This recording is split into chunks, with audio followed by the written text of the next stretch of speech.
오늘 함께 큐티할 본문 창세기 10장 1절에서 32절까지의 말씀입니다. 셈은 에벨 온 자손의 조상이요 야벳의 형이라.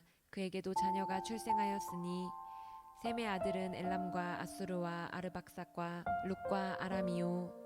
아람의 아들은 우스와 훌과 게델과 마스며, 아르박삿은 셀라를 낳고 셀라는 에벨을 낳았으며, 에벨은 두 아들을 낳고 하나의 이름을 벨렉이라 하였으니 그때 세상이 나뉘었으며, 벨렉의 아우의 이름은 욕단이며, 욕단은 알모닥과 셀렙과 하살마웻과 예라와 하도람과 우살과 디글라와 오발과 아비마엘과 스바와 오빌과 하윌라와 요밥을 낳았으니 이들은 다 욕단의 아들이며, 그들이 거주하는 곳은 메사에서부터 스발로 가는 길의 동쪽 산이었더라.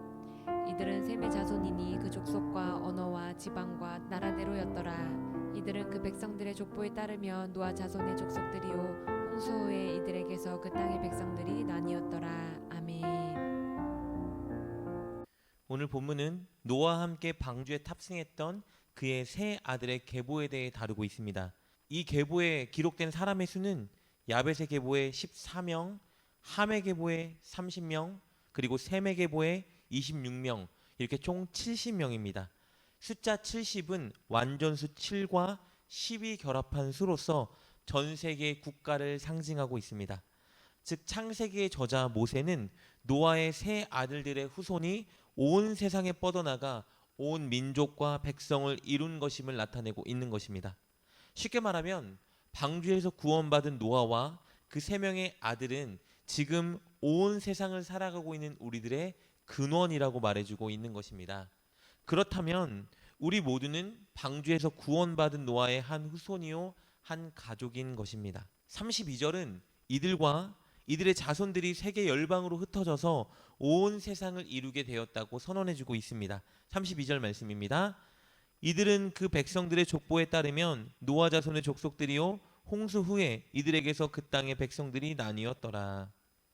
우리는 오늘 온 세상 사람의 시초인 그들의 족보가 보여주는 중요한 세 가지에 대해 주목해 보고자 합니다. 이 족보가 보여주고 있는 첫 번째 중요한 것은요, 하나님의 신실함과 은혜입니다. 하나님은 노아와 세 아들들을 방주에 태워서 홍수 심판으로부터 구원해 주셨습니다. 그리고 마침내 그들이 방주에서 나왔을 때 그들에게 복을 약속하셨습니다. 우리 창세기 9장 1절에 이렇게 기록되어 있습니다. 하나님이 노아와 그 아들들에게 복을 주시며 그들에게 이르시되 생육하고 번성하여 땅에 충만하라. 그것은 인간을 처음 창조하셨을 때 하나님이 주셨던 복이었습니다. 생육하고 번성하여 땅에 충만하라. 이것은 우리가 여러 차례 살펴본 것처럼 인간에게 주신 복이자 사명이었습니다. 노아의 자손들은 생육하고 번성하여 땅에 충만해야 합니다. 그리고 그들이 있는 모든 곳에서 하나님의 영광과 임재를 드러내야 하는 것이죠. 하나님은 이렇게 이들에게 생육하고 번성하여 땅에 충만하라는 복을 주셨고, 실제로 그들이 생육하고 번성하여 땅에 충만할 수 있도록 세 가지 일을 행해 주셨습니다. 첫째, 짐승이 사람을 두려워하고 무서워하게 만드셔서 짐승의 공격으로부터 그들을 보호해 주셨습니다. 둘째, 부족한 양식을 위해 짐승을 먹을 수 있는 육식을 허락해 줌으로써 인간이 부족함 없이 생육하고 번성할 수 있도록 하셨습니다. 셋째, 홍수나 자연재해를 막아주심으로써 인간이 잘 생육하고 번성할 수 있도록 하셨습니다.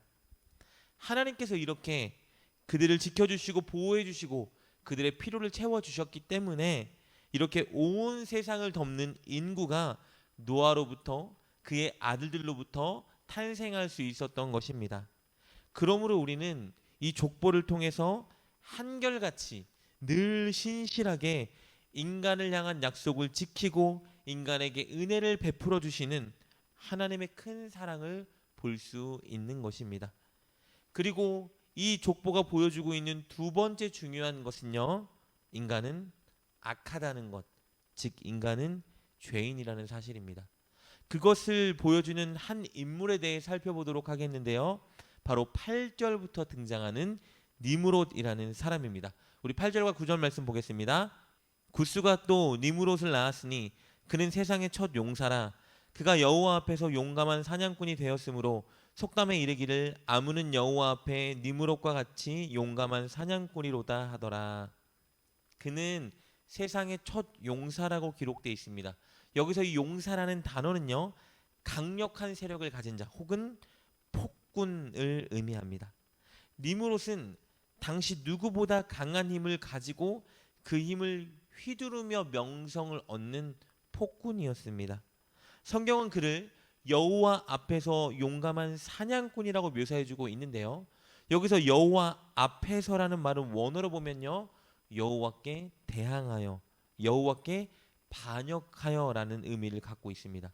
즉 그는 여호와가 아니라 자기 힘을 의지하는 자였고 여호와께 대항하여 무력과 폭력으로 세상을 제압하고 다스린 자였습니다. 마침 그의 이름의 뜻도 바로 대적자, 반역자라는 뜻입니다. 게다가 그는요, 10절부터 12절에 기록된 것처럼 최초의 국가를 설립했습니다. 그리고 그곳에서 정착하고 세력을 키워갔습니다. 무력으로 사람들을 제압하고 죽이고 메소포타미아의 대도시를 이룬 자가 바로 니무롯입니다. 이 땅끝까지 흩어져 하나님의 영광을 나타내라는 하나님의 그 명령을 반대하고 국가를 건설하고 그곳에 거주하던 자가 바로 니무롯이었던 것입니다. 하나님은 인간에게 복을 주시고 인간이 생육하고 번성하여 땅에 충만할 수 있도록 모든 은혜를 공급해 주셨지만 니무롯을 비롯한 인간들은 하나님의 은혜를 잊고 이렇게 늘 악을 저질렀습니다. 이렇게 창세기에서는 계속해서 인간의 연약함과 죄성을 우리에게 보여줍니다. 인간은 결코 온전하지도 완전하지도 않고 하나님께 결코 순종하기 힘든 존재라는 것을 보여주고 있습니다. 그래서 우리는 한 사람을 기다리게 됩니다. 바로 여자의 후손입니다. 하나님은 아담과 하와가 사탄의 유혹에 넘어져 죄를 지었을 때 창세기 3장 15절 말씀을 통해서 여자의 후손을 보내줄 것이라고 약속하셨습니다. 그 여자의 후손은 사탄을 완전히 파멸시키고 우리를 죄와 유혹에서 승리하게 만들어 줄 수 있는 자라고 약속하셨습니다.